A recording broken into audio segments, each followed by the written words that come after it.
बिस्मिल्लाहिर्रहमानिर्रहीम। अस्सलाम वालेकुम। राया किनोला और सरसों के हवाले से ये वीडियो है। इसमें सिर्फ रेट का आपको बताया जाएगा कि किस रेट में आप ख़रीदें और किस रेट में आप सेल करें। इस वीडियो में सिर्फ आपको बेहतरीन रेट का मशवरा दिया जाएगा, ना कि इस रेट में आप किस तरह इसको रखना है, आपने किस तरह इसको सुखाना है, वो इसमें बातें कम शामिल होंगी। बहरहाल अभी अप्रैल शुरू है, राया किनोला और सरसों का जो सीज़न है वो अरूज पे है। इस वक्त जो राया किनोला और सरसों के रेट हैं, अगर देखा जाए तो 6,000 से शुरू होते हैं और 7500 रुपये के राउंड अबाउट चले जाते हैं। अगर इस सूरत हाल को देखते हुए पाम ऑयल की तरफ चले जाएं तो वो भी 14,000 रुपये के राउंड अबाउट बन चुका है। लेकिन पाम ऑयल की में फ़िलहाल जो तेज़ी बनी हुई है और उसी तेज़ी की वजह से राया किनोला की भी तेज़ी है। हालांकि पाम ऑयल अगर 12,000 या 13,000 रुपये के राउंड अबाउट बन जाता है तो राया किनोला सरसों जो है इसमें मज़ीद जो है कमी के चांसेस हैं। आपको ये भी बताता चलूँ कि रमज़ान जो है वो इख्तिताम पज़ीर होने वाला है। ये जो वीडियो रिकॉर्ड की जा रही है ये रमज़ान में है। अगर रमज़ान क्लोज़ हो जाता है, रमज़ान के बाद मार्केट का एक नया रुख खुलेगा और मार्केट जो है हो सकता है यकदम दूसरी तरफ चली जाए। फ़िलहाल रमज़ान के आखिरी अशरे की वजह से घी की जो लागत है वो भी ज़्यादा है और वैसे भी रमज़ान जो है इसमें ज़्यादातर जो ख़र्द नोश्त की यानी कि इस्तेमाल की चीज़ होती हैं उनके रेट जो होते हैं वो तेज़ हो जाते हैं। जब रेट तेज़ होते हैं उसका वजह ये होती है कि जो आगे होती है सप्लाई होती है, खपत होती है वो ज़्यादा होती है। घी की फ़िलहाल जो खपत तेज़ी है वो ज़्यादा है। हालांकि पूरी सर्दियों में सर घी जो है सर्दी का आइटम है, सर्दियों में इसका रेट जो होता है तेज़ होता है। पूरी सर्दियों में जो घी और पाम ऑयल है वो 12-13 हज़ार रुपये के राउंड अबाउट रहा है। अचानक जैसे ही रमज़ान मुबारक शुरू हुआ है तो इसमें तेज़ी बनती गई और घी की जो सेल है वो भी फ़िलहाल बढ़ रही है। अगर रमज़ान के बाद घी की जो सेल है वो मंदे का शिकार हो यानी कि नॉर्मल सतह पे आ जाए जैसे रमज़ान से पहले थी, तो फिर राया किनोला सरसों जो है मज़ीद भी मंदे का शिकार बन सकता है। स्टाकी हज़रात जो हैं वो माल फ़िलहाल ले भी रहे हैं, काफ़ी लोग ले रहे हैं, लेकिन मैं आपको ये कहूँगा कि आप ईद के बाद जो है माल ख़रीदना शुरू करें। हाँ, ईद के बाद ये भी हो सकता है क्योंकि अगर मार्केट में माल जो है वो कम हो गया, यानी कि फ़िलहाल तो मार्केट में अरूज है राया किनोला सरसों का। अगर क्योंकि 2-3 दिन ईद के बाद छुट्टी होती है, फिर इस तरह माल जो होता है मंडियों में नहीं आता, रेट बाज़ औक़ात आर्ज़ी तौर पर तेज़ भी होते हैं। तो इस सूरत हाल अगर ऐसी सूरत हाल बनती है तो 2-4 दिन ईद के बाद रेट जो है वो तेज़ हो सकते हैं, लेकिन ओवरऑल जो है वो रेट 100-200 रुपये कमी का सामना हो सकता है रेट में। ईद के बाद कोशिश करें कि माल जो है वो ईद के बाद आप ख़रीद कर लें।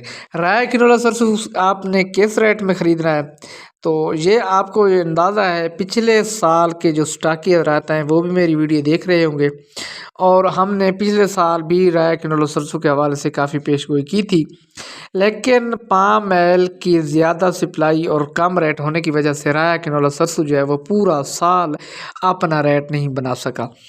जहाँ पे ऐसे ही सूरत हाल हो जाए यानी कि पूरा साल कोई भी फसल अपना जो है रेट ना बढ़ाए, तो अगला जो आने वाला साल होता है उसमें इन्वेस्टर जो होता है, स्टाकी जो होता है वो जो है तो कम हाथ डालता है। क्योंकि पिछले साल जो स्टाकी थे, यहाँ पे मेरी वीडियो के नीचे भी कमेंट करके भी बताएंगे आप लोग भी, काफ़ी लोग ऐसे परेशान हाल हैं जिन्होंने पिछले साल माल लिया था, अब भी उनको 2-3 हज़ार रुपये फ़िलहाल यानी कि घाटा आ रहा है। 100 किलोग्राम के हवाले से अगर बात करें 2-3 हज़ार रुपये, तो वो लोग अब यानी कि पूरा साल उन्होंने मंदे में गुजारा है, तो इस साल वो लोग इन्वेस्ट नहीं करना चाहेंगे। लेकिन ये गलत बात है, हर साल हर चीज़ में इन्वेस्ट करें, राया में करें, गंदम में करें, बाजरे में करें, हर चीज़ में इन्वेस्टमेंट जो है ना वो थोड़ी बहुत करते रहें और हर साल कोई ना कोई आइटम जो होता है वो डाउन रहता है। मिसाल के तौर पर इस साल राया किनोला सरसों था वो डाउन था, लेकिन आने वाला जो साल है ना इसमें राया किनोला सरसों जिस साल पिछले साल इसमें मंदा हुआ है, तो इस साल इंशाल्लाह मुझे जो लगता है कि इसमें मंदा नहीं तेज़ी बनेगी। दूसरी तरफ पंजाब की अगर सूरत हाल देखी जाए तो पंजाब जहाँ पे पिछले साल ये 70% काश्त हुआ था, वहाँ इसकी काश्त कम होकर 40% हो चुकी है। کہ ہم جب بھی کسی چیز پہ ریسرچ کرتے ہیں، کوشش کرتے ہیں کہ اس کے سارے پہلو جو ہیں وہ اکٹھے کریں۔ پچھلے سال جو فصل تھی وہ 80% یعنی کہ فصل تھی، یعنی کہ جہاں ہمیں ضرورت جو ہے، مثال کے طور پر اگر ہمیں پاکستان میں ضرورت فصل کی 50% ہے، تو پچھلے سال وہی فصل 80% تھی، یعنی کہ ضرورت سے زیادہ رایا کنولا سرسوں کاشت ہوا تھا۔ اور اس سال جو کاشت ہے رایا کنولا سرسوں کی، دوسری ایک بات یہ بھی ہے کہ رایا کنولا کے جب ریٹ کم ہوتے ہیں تو سٹاکی کے ساتھ ساتھ کسان جو ہے، رایا کنولا ہو یا اینی من کوئی فصل ہو، جس فصل کا ریٹ نہ بنے نا، تو آنے والے سال کسان جو ہے وہ فصل کاشت نہیں کرتا۔ تو اسی وجہ سے اس سال کسانوں نے رایا کنولا سرسوں سے بائیکاٹ کیا ہوا تھا، اور لوگوں نے گندم زیادہ لگائی ہوئی تھی، گندم زیادہ کاشت تھی۔ گندم پچھلے سال سے اس سال جو ہے 20-30% زیادہ کاشت ہوئی ہے، اور جو رایا کنولا سرسوں ہے وہ اگر دیکھا جائے تو تقریباً 40% جو ہے پچھلے سال سے رایا کنولا سرسوں کی جو ہے کاشت کم ہوئی ہے۔ تو اس حوالے سے رایا کنولا کی سرسوں کی فصل بھی کم ہے، اوپر سے پچھلا سال جو ہے وہ مندے میں گزرا ہے۔ یہ جو آنے والا سال ہے انشاءاللہ اس میں رایا کنولا سرسوں کے جو ہے ریٹ ہیں تیزی میں گزریں گے۔ جو لوگ پرانے سٹاک کی ہیں وہ اپنا مال اپنے ہاتھ میں رکھیں، سیل نہ کریں، وہ اگلے نئے مال کے ساتھ جو ہے اگلے سیزن کے لیے مال سٹاک کر لیں۔ ان ریٹوں میں مال نہیں بیچنا چاہیے۔ ہاں، جو لوگ ڈرے ہوئے ہیں وہ مال نکالنا چاہتے ہیں تو بے شک نکال کے، وہ ان کے لیے ابھی وقت ہے، وہ گندم اور چنے میں انویسٹ کر لیں۔ بے شک گھاٹا ہے یا نفع ہے، جیسے ہی آپ نکالنا چاہتے ہیں تو ابھی نکل جائیں، اگر نہیں نکلنا تو پھر آپ نے یہ اگست ستمبر کے بعد دیکھنا ہے کہ کیا پوزیشن ہے کیا نہیں ہے۔ آپ نے دسمبر میں یا اپنا اکتوبر میں نکل جائیں، اس کے بعد آپ بے شک باجرہ بھی خرید سکتے ہیں، آپ چینی بھی خرید سکتے ہیں، آپ وہاں پہ مختلف دوسری فصلیں بھی ہوتی ہیں وہ بھی خرید سکتے ہیں۔ فی الحال جو ہے وہاں پہ تل بھی ہوتا ہے، وہاں پہ مونگ بھی ہوتی ہے۔ فی الحال گندم اور چنے میں جنہوں نے انویسٹ کرنا ہے وہ لوگ رایا کنولا کی فصل سے نکل سکتے ہیں۔ ویسے اوورآل دیکھا جائے تو جن لوگوں نے رکھا ہوا ہے تو وہ تھوڑا سا سہارا کر لے تو انشاءاللہ اچھے نتائج مل سکتے ہیں۔ رایا کنولا سرسوں جو ہے وہ اس کی آنے والا سال جو ہے وہ روشن نظر آ رہا ہے۔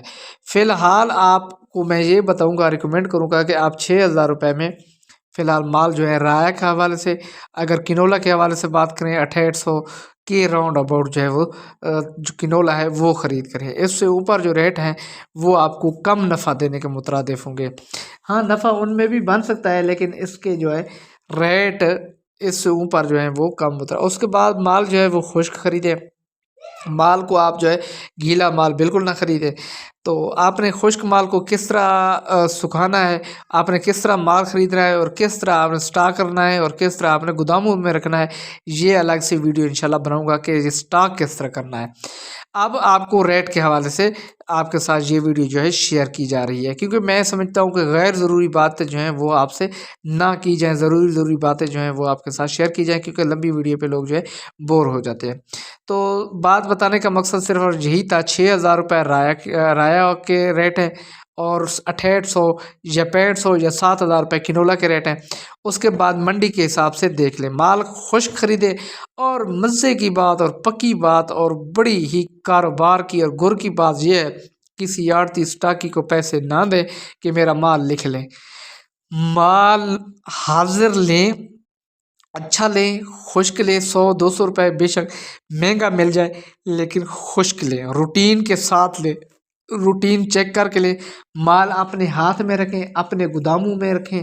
اپنے گودام نہیں ہے تو کرائے پہ لے لیں، کرائے پہ نہیں ہے تو کسی سنگی کے رشتہ دار کے جو ہے گودام ان میں رکھ لیں۔ بہرحال مال جو ہے وہ اپنے ہاتھ میں رکھیں۔ آپ کو یہ غور کی بات انشاءاللہ میں ہر ویڈیو میں بتاتا رہوں گا، باقی جو ہے مال کسی کے سر پہ نہ خریدیں۔ تو یہ مختصر ویڈیو تھی، اگر آپ کو اچھی لگی ہو تو ضرور سبسکرائب کر لیں، کومنٹ میں ہماری ویڈیو سے متعلق ضرور رائے دیا کریں کہ ہماری ویڈیوز کیسی ہوتی ہیں، آپ کو کیسی لگتی ہیں۔ تو ملتے ہیں نیکسٹ ویڈیو میں، تب تک کے لیے فی امان اللہ۔